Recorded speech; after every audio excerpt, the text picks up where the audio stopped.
샬롬, 한 주간을 마무리하고 주일을 준비하는 토요일 아침입니다. 이 토요일에도 모든 것을 온전케 하시는 하나님의 사랑과 예수 그리스도의 능력과 은혜 그리고 성령이 함께 하시기를 기도하고 축복합니다.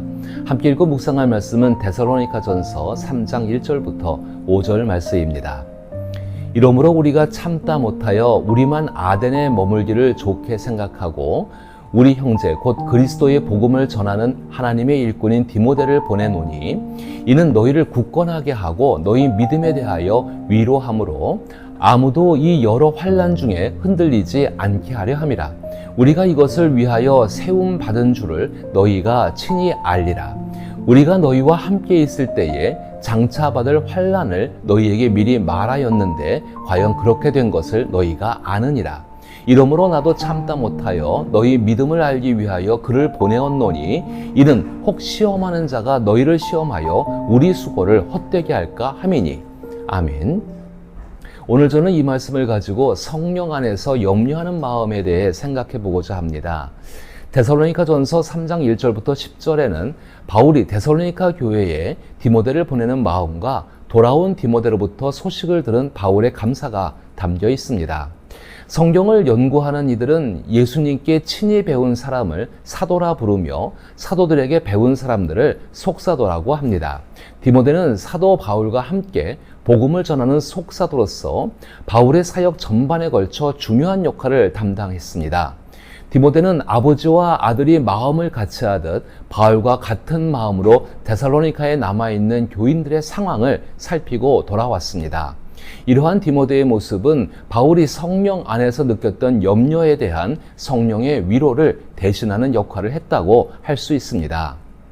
오늘 본문인 데살로니가전서 3장 1절부터 5절은 바울이 디모데를 데살로니가에 보낼 때의 마음을 전해주고 있습니다.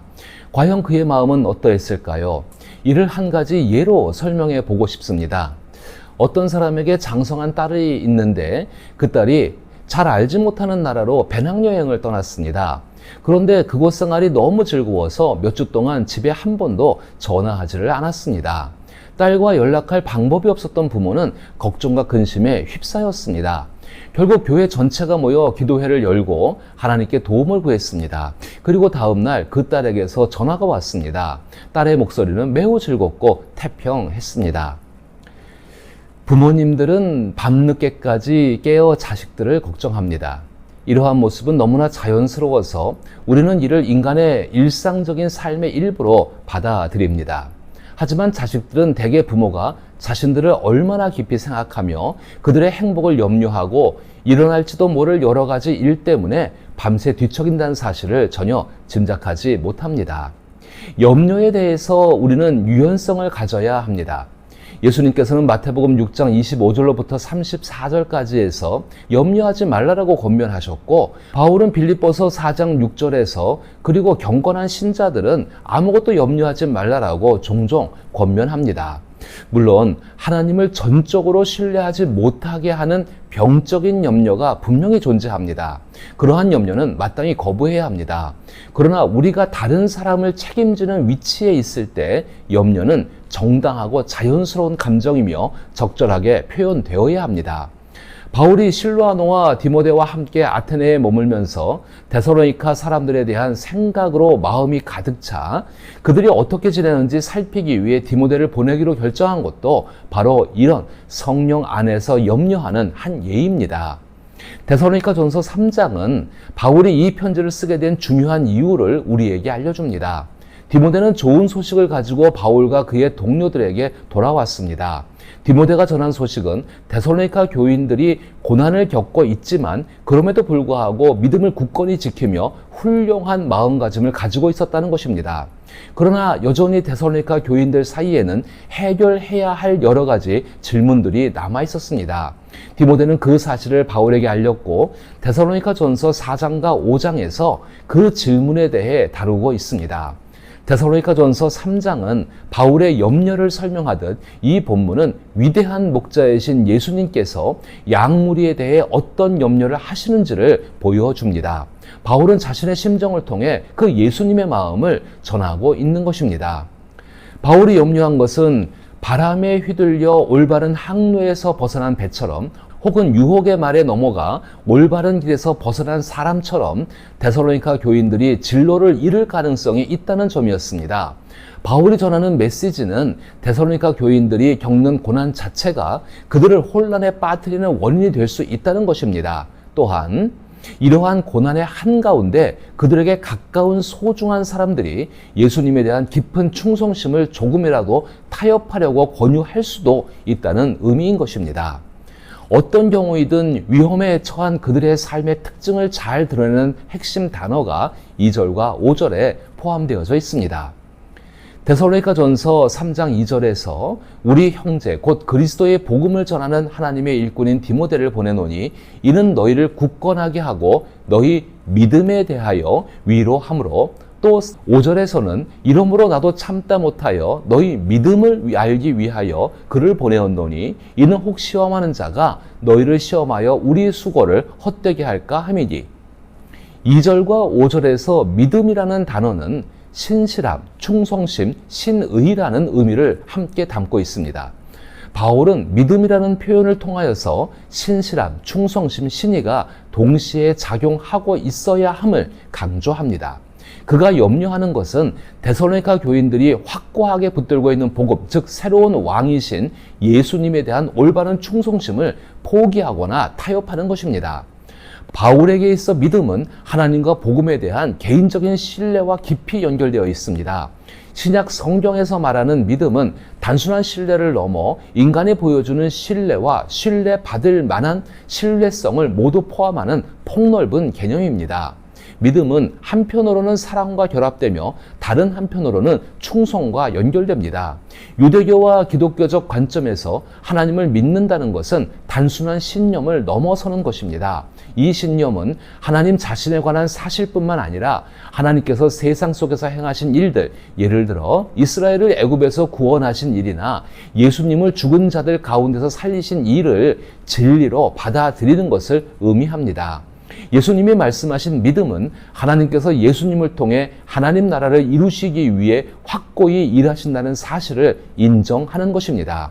바울이 말하는 믿음은 예수님이 주님이심을 믿고 하나님께서 예수님을 죽은 자 가운데서 살리셨다는 특별한 신념일 뿐만 아니라 하나님의 주권적인 사랑에 대한 감사의 표현으로서 인간에 보이는 사랑의 반응이기도 합니다.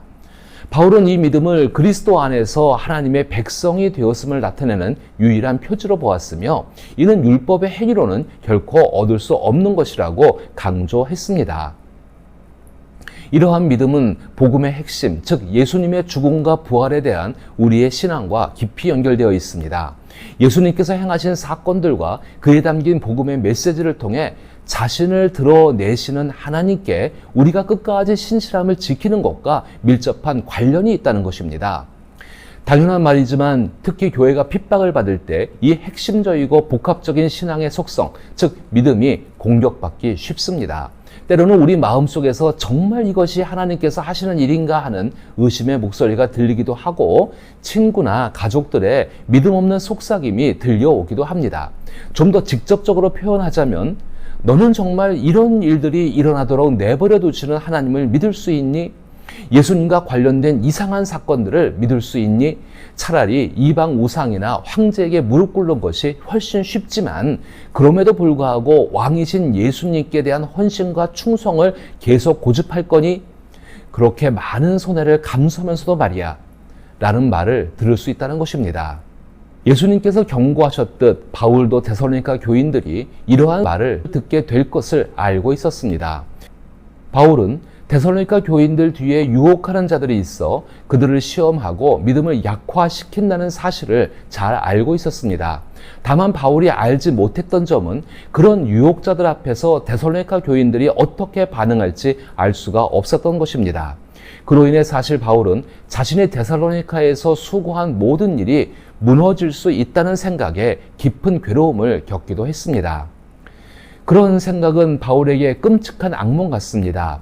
바울이 어느 날 다시 데살로니가를 방문했지만 교회는 이미 사라지고 말았습니다. 바울은 교인들이 신비롭고 강렬했지만 오래가지 않는 황홀한 꿈에서 벗어난 사람들처럼 바울과의 짧은 만남을 단지 추억으로만 간직할까 봐 견딜 수가 없었던 것입니다. 그만큼 유혹은 매우 강력했으며 그 유혹은 예수 그리스도께서도 겪으셨던 광야의 유혹, 일생 동안의 유혹이었습니다. 그래서 바울은 디모데를 보내 그들의 상황을 살피고 함께 지내며 가르침으로써 그들에게 힘과 용기를 북돋아 주도록 했던 것입니다. 데살로니가 교인들이 겪는 고난은 하나님이 믿을 수 없는 분임을 드러내는 이상한 현상이 아니라 예수님을 따르려 할 때 누구나 예상해야 하는 당연한 일이기 때문인 것입니다. 이와 같은 염려는 성령님께서 주시는 마음입니다.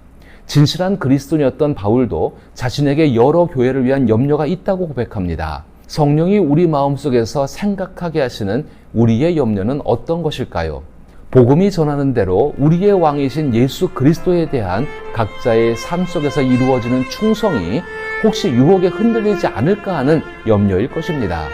그러므로 기도하며 서로를 돕는 위도스 교회가 되어져야 합니다. 그리할 때 놀라우신 성령의 역사 안에서 그 염려가 바뀌어 오히려 기쁨이 될 줄 믿습니다. 이와 같은 성령과 함께 동행하는 우리가 될 수 있기를 기도하고 축복합니다.